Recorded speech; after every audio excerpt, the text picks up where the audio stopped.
Bunga di Batu Cadas. Audiobook, novel silat. Cerita, Esa Mintarja. Jilid 61. Sejenak kemudian nampak bahwa Pangeran Yudakusuma sudah terdesak. Betapa gigihnya Pangeran Yudakusuma mempertahankan diri, namun seolah-olah ia bukan saja melawan seorang Pangeran Ranakusuma, tetapi beberapa orang Pangeran Ranakusuma yang berdiri di atas 4 penjuru di seputarnya. Bahkan senjata Pangeran Ranakusuma, pedang di tangan kanan dan keris di tangan kiri itu bagaikan menjelma menjadi puluhan pedang dan puluhan keris yang beterbangan di sekitarnya. Pangeran Yudakusuma menjadi semakin bingung. Jantungnya terasa berdetak semakin cepat. Sebenarnya lah Pangeran Ranakusuma seorang yang pilih tanding.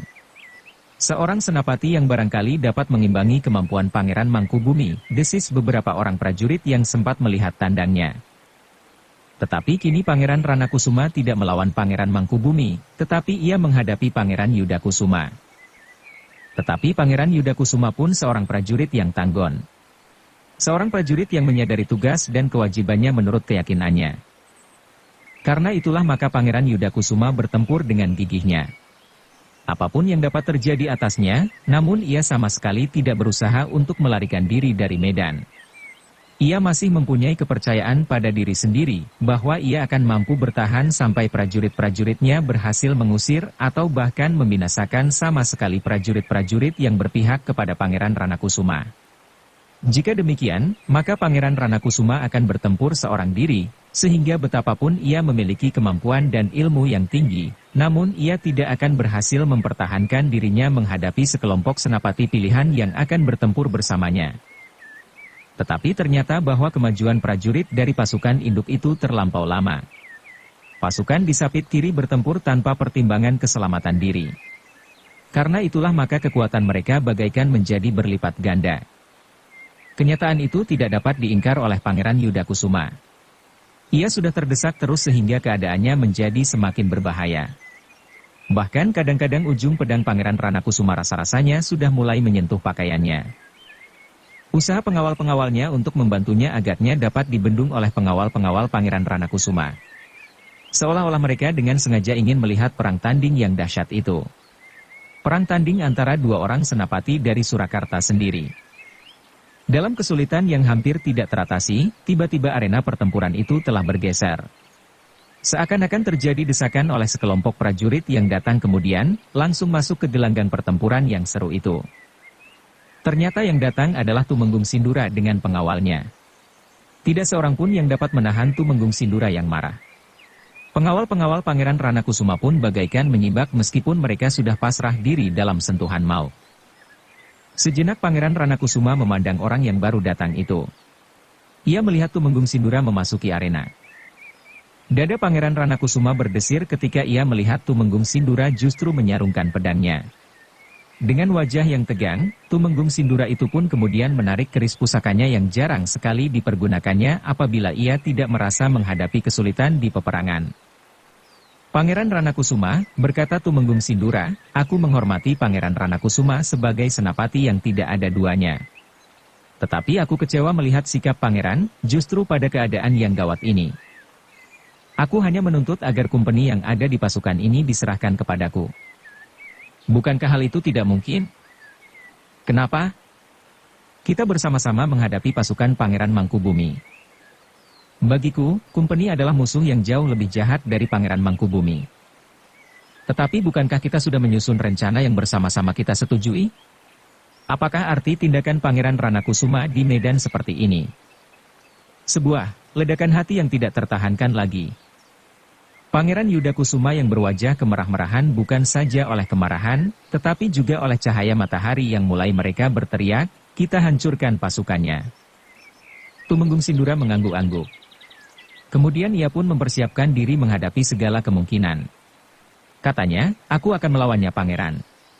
Aku ingin membuktikan apakah kini Pangeran Ranakusuma masih mempunyai banyak aji yang dapat menyelamatkan dirinya dari kerisku. Kita bertempur bersama, sahut Pangeran Yudakusuma, bukan saatnya untuk menunjukkan harga diri. Pasukan Pangeran Mangkubumi sudah terlibat dalam pertempuran dengan pasukan kita di luar gelar. Kita masih harus memperbaiki susunan gelar yang dikacaukan oleh Pangeran Ranakusuma ini. Baiklah, sahut Pangeran Ranakusuma, marilah. Majulah bersama-sama. Pangeran Yudakusuma tidak menyahut lagi. Ia pun langsung menyerang meskipun ia sadar Pangeran Ranakusuma masih akan dapat mengelak. Namun sejenak kemudian disusul serangan Tumenggung Sindura yang tidak kalah dahsyatnya. Di tangan kiri ia masih memegang perisai kecilnya, sedang di tangan kanan ia menggenggam sebilah keris yang diterima temurun dari nenek moyangnya.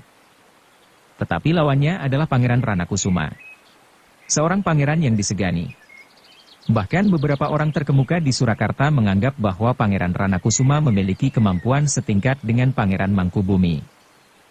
Karena itulah, ketika Tumenggung Sindura mengayunkan kerisnya mendatar, Pangeran Ranakusuma meloncat surut. Ia tahu benar bahwa keris di tangan Tumenggung itu adalah keris yang memiliki kemampuan yang tinggi. Bahkan Pangeran Ranakusuma pun harus memperhitungkan kemungkinan yang paling buruk jika keris itu sempat menggores kulitnya. Namun Pangeran Ranakusuma pun percaya bahwa keris Tumenggung Sindura itu tentu tidak lebih baik dari kerisnya sendiri. Itulah sebabnya, maka hatinya menjadi tatak.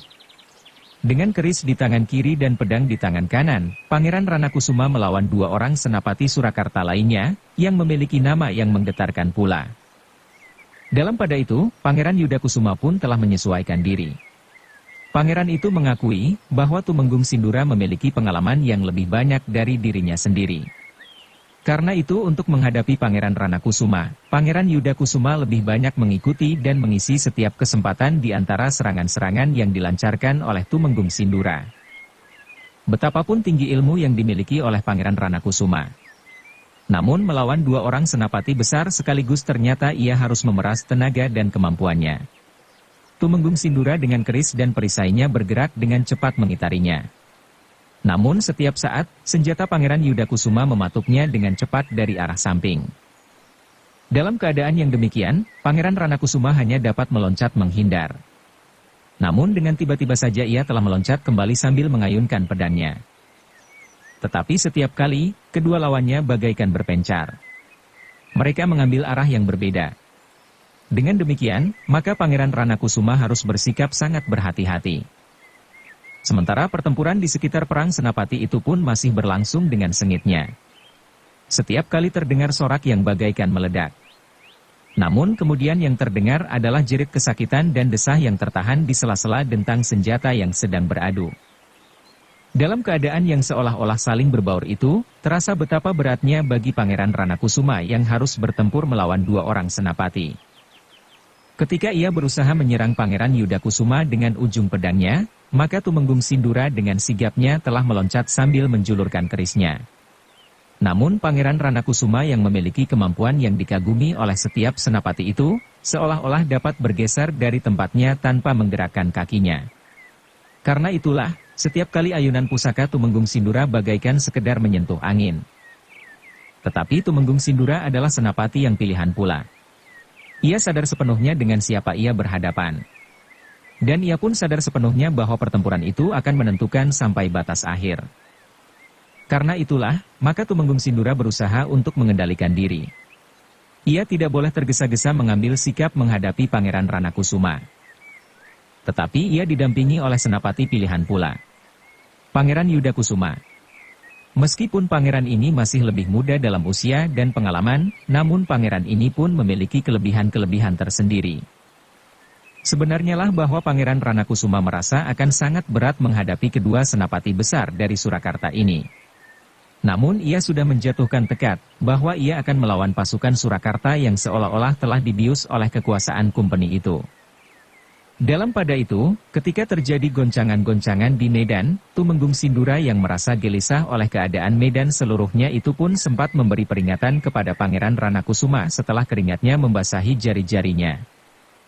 Pangeran, katanya, kita masih mempunyai waktu untuk membuat pertimbangan-pertimbangan dan barangkali menyelesaikan persoalan di antara kita dengan cara lain. Namun sekarang kita berada di medan menghadapi pemberontakan yang akan dapat mengguncangkan kekuasaan Surakarta. Apakah Pangeran tidak mempertimbangkannya lebih panjang? Sudah aku jawab. Jangan kau ulang-ulang lagi pertanyaanmu semacam itu, jawab Pangeran Ranakusuma. Sekali lagi aku katakan, lebih baik aku melawan kumpeni daripada melawan Adimas Mangkubumi. Karena itu, dengarlah. Aku memang segan bertempur dengan keluarga sendiri. Keluarga besar prajurit Surakarta. Jika kau ingin melawan Adimas Pangeran Mangkubumi, lakukanlah. Aku tidak akan menghalangimu, asal kau memberi kesempatan kepadaku untuk menusuk langsung ke dalam induk pasukanmu dan berhadapan dengan Kumpeni. Aku ingin menghancurkan mereka sampai orang terakhir. Baru kemudian, kau dan senapati besar yang bernama Pangeran Yudakusuma ini akan dapat menangkap aku. Aku tidak akan melawan dan aku pun tidak akan berkeberatan menerima hukuman dari Kanjeng Susuhunan. Ingat, Kanjeng Susuhunan. Bukan Kumpeni. Tumenggung Sindura menggeram. Katanya, yang pangeran kehendaki adalah yang tidak akan terpenuhi. Baiklah, dengan demikian maka tidak ada jalan lain bagiku selain bertempur. Pangeran Ranakusuma tidak menjawab lagi. Ia sudah siap menghadapi segala kemungkinan, meskipun ia sadar bahwa setiap kali ia harus berusaha melepaskan diri dari libatan kedua orang lawan yang sangat berat itu.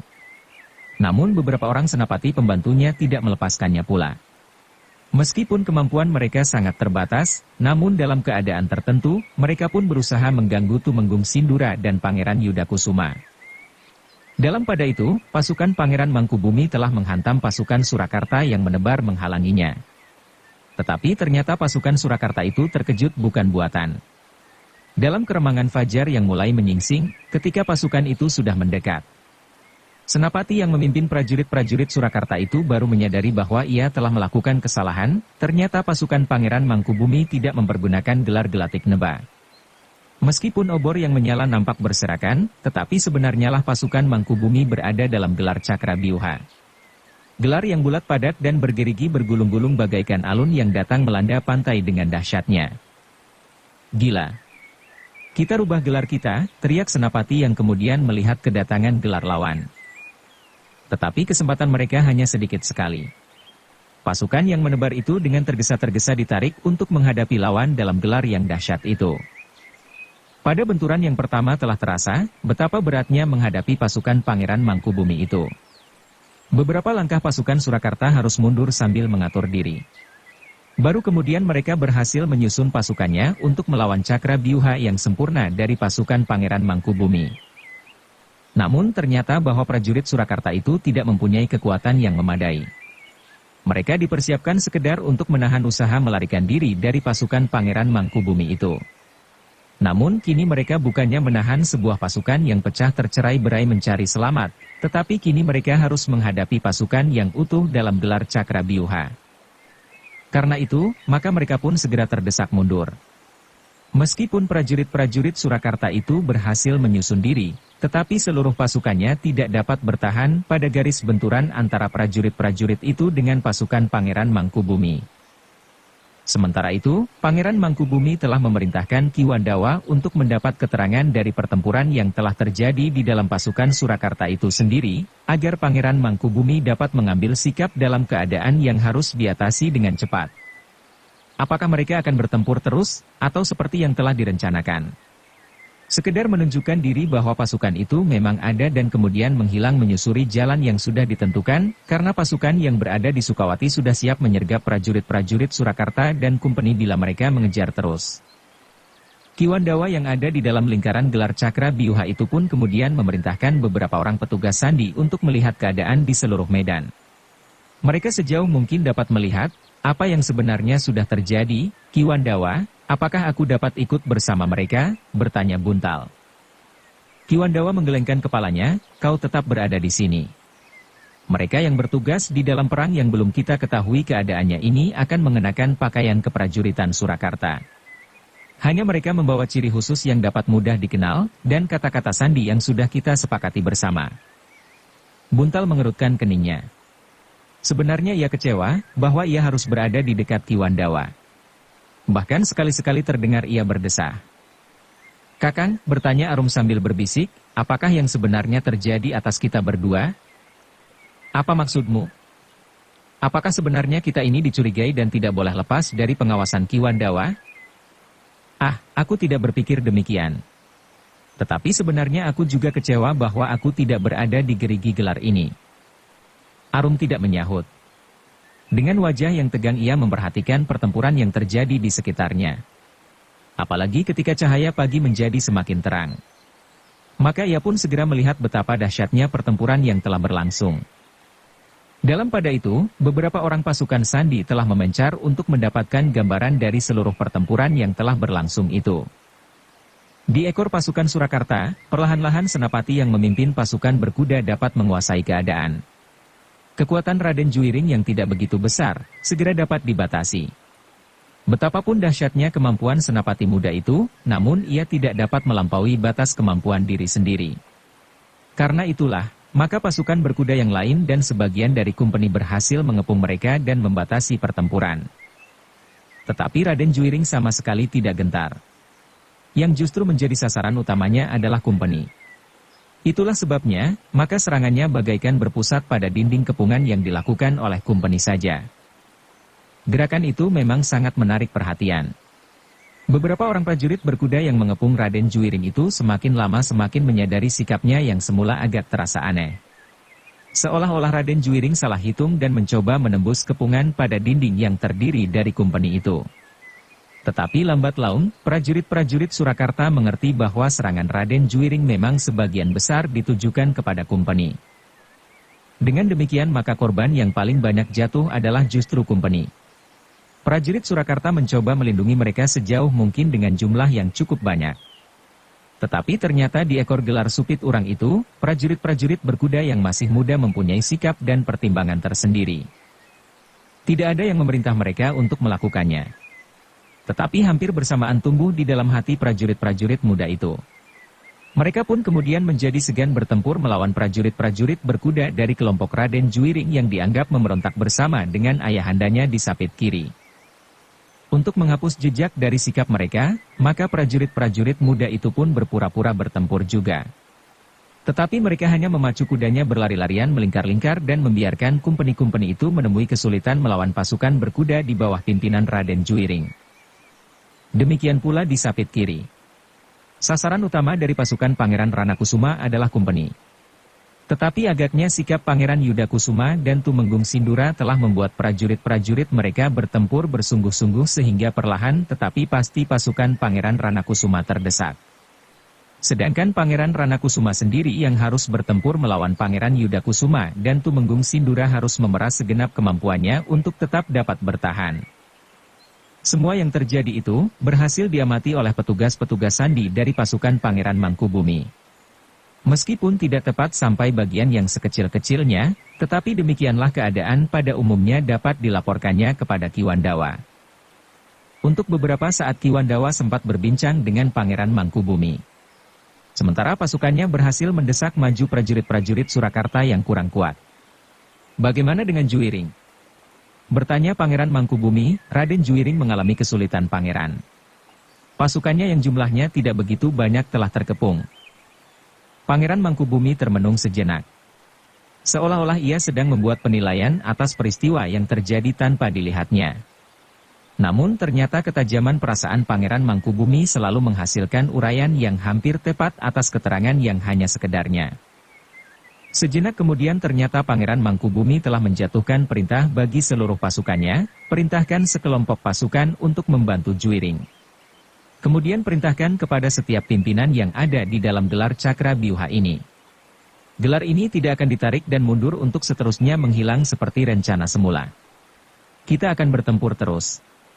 Potong jalur hubungan yang dapat dijalin oleh prajurit-prajurit Surakarta dengan pimpinan prajurit di kota Surakarta, dan perintahkan pasukan Sukawati untuk bergerak langsung ke Pandan Karangnangka karena kita tidak akan lewat jalan yang sudah ditentukan. Kita akan bertempur di sini sampai tuntas. Sejenak kemudian beberapa orang penghubung pun sudah menebar. Sementara itu Ki Wandawa telah menyiapkan sekelompok pasukan untuk menyelamatkan Raden Juwiring. Buntal, berkata Ki Wandawa, kau sekarang mendapat tugas yang barangkali cukup menarik bagimu. Apa Ki Wandawa? Kau harus mengenakan ciri-ciri yang kita kenal. Kemudian pergilah ke ekor pasukan Surakarta. Kau akan dituntun oleh seorang penghubung. Kau akan disertai sekelompok pasukan untuk membantu Raden Juwiring yang mengalami kesulitan. Terasa bulu-bulu tengkuk Buntal meremang. Ia memang sudah menunggu perintah semacam itu, sehingga karena itu maka jawabnya justru tergagap, baik, baik Ki Wandawa. Aku akan berangkat. Aku? Bertanya Arum. Buntal memandang Ki Wandawa sejenak seolah-olah ia minta pertimbangan, apa yang dapat dilakukan oleh gadis itu. Ki Wandawa menarik nafas dalam. Katanya, Arum, aku mengerti bahwa kau memiliki kemampuan bertempur. Tetapi jika kau benar anak tunggal Kiai Danatirta, maka aku ragu-ragu untuk melepaskanmu. Tidak Ki Wandawa. Ayah sudah mengizinkan aku pergi. Padahal ayah sudah mengetahui bahwa aku akan pergi ke daerah pertempuran seperti ini, sahut Arum. Ki Wandawa termangu-mangu sejenak, lalu, kau dapat mengambil keputusan Buntal. Buntal termenung sejenak, lalu, tetapi jika kau ingin pergi bersamaku Arum, kau harus berhati-hati. Kau tidak boleh bersikap menurut kesenanganmu sendiri, aku berjanji, jawab Arum. Buntal memandang Arum dengan tajamnya. Dengan ragu-ragu ia pun kemudian berkata, baiklah Ki Wandawa. Biarlah Arum pergi bersamaku. Bersiaplah. Aku akan menarik sekelompok prajurit dari gelar ini. Tetapi bagaimana dengan Pangeran Ranakusuma? Bukankah menurut laporan, pasukannya juga terdesak? Gelar Cakra Biuha ini akan segera menusuk sampai ke induk pasukan Supit Urang. Mudah-mudahan dengan demikian sebagian prajurit yang sedang bertempur di sapit kiri akan terhisap oleh kehadiran gelar ini. Tetapi apakah bijaksana kita melawan gelar Supit Urang dengan gelar Cakra Biuha? Bentuk gelar ini tidak menguntungkan. Jika jumlah pasukan seimbang memang tidak menguntungkan. Tetapi untuk sementara kita menganggap pasukan kita lebih kecil. Apalagi kita tahu bahwa gelar Supit Urang itu sudah rusak sama sekali karena pergolakan di dalam tubuh sendiri. Buntal tidak bertanya lagi. Ia pun kemudian mengikuti Ki Wandawa. Setelah memakai ciri-ciri yang dikenal oleh pasukan dalam keseluruhan maka Buntal pun menyiapkan sepasukan pengawal untuk membantu Raden Juiring. Demikian juga Arum pun telah siap untuk mengikutinya dalam pasukan yang dibentuk dengan tergesa-gesa itu. Sejenak kemudian maka sekelompok pasukan kecil itu memisahkan diri dari gelarnya. Dituntun oleh seorang petugas sandi, kelompok kecil itu melingkari arena pertempuran dan langsung menuju ke ekor gelar Supit Urang yang sudah menjadi semakin kacau. Demikianlah pertempuran itu pun kemudian berlangsung dengan jelas dan pasti. Matahari yang merayap terus di langit wajah matahari itu, rasa-rasanya bagaikan sehelai tirai yang tipis seolah-olah ikut menyaksikan pertempuran yang menjadi semakin dahsyat itu. Ketika selebar awan terbang di permukaan yang melindungi matahari dari pertunjukan yang mengerikan di atas bumi. Di antara anak-anak manusia yang sedang bertengkar melampaui pertarungan binatang yang paling buas di tengah-tengah hutan yang paling lebat. Dalam pada itu, kehadiran Buntal bersama pasukan kecilnya di ekor gelar Supit Urang itu telah mengejutkan prajurit-prajurit Surakarta yang sedang bertempur.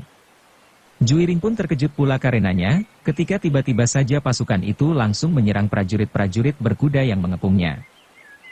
Kepungan itu pun kemudian menjadi goyah.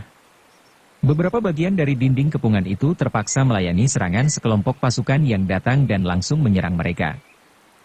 Arum yang ada di dalam pasukan itu menjadi berdebar-debar. Ia berusaha untuk menyesuaikan diri dengan gerak seluruh pasukan. Meskipun keinginannya untuk menyerbu ke dalam kelompok pasukan kumpeni, namun ia harus menahan diri. Buntal sudah berpesan kepadanya bahwa ia harus tetap berada di dalam barisan. Dengan kehadiran pasukan kecil itu, maka kepungan pasukan berkuda dan kumpeni di ekor gelar Supit Urang yang sudah retak itu menjadi agak longgar. Juiring dengan cepat mempergunakan kesempatan itu. Ia sadar sepenuhnya bahwa Pangeran Mangkubumi tentu sudah mengirimkan pasukan itu. Luar biasa, berkata Juiring di dalam hatinya, Pamanda Pangeran Mangkubumi selalu mengambil sikap yang cepat. Petugas sandinya pun memiliki ketajaman penglihatan. Mereka melihat kesulitan yang aku alami di sini dan dengan cepat pula mengirimkan pasukannya. Apalagi ketika Buntal dan pasukannya sudah berhasil memecah kepungan dan menghubungkan pasukannya dengan pasukan Raden Juiring. Buntal, Raden Juiring berteriak. Buntal yang sedang bertempur tidak dapat berpaling. Tetapi ia sempat melambaikan senjatanya sebagai jawaban panggilan Raden Juiring itu. Untuk beberapa saat lamanya, Buntal dan pasukannya memang mengalami kesulitan untuk membedakan pasukan berkuda yang berpihak kepada Raden Juiring dan sebaliknya, namun kemudian pasukan itu telah menarik garis batas. Pasukan berkuda itu tidak lagi dapat mengepung pasukan Raden Juiring yang menjadi semakin banyak karena kehadiran sekelompok pasukan Pangeran Mangkubumi. Senapati yang memegang pimpinan di ekor gelar itu menjadi gelisah melihat kehadiran sekelompok pasukan Pangeran Mangkubumi itu. Apalagi ketika kepungannya menjadi pecah dan tidak lagi dapat disusun melingkari pasukan Raden Juwiring. Bersambung ke jilid 62. Dukung kami dengan subscribe, follow, like, komen dan share. Terima kasih.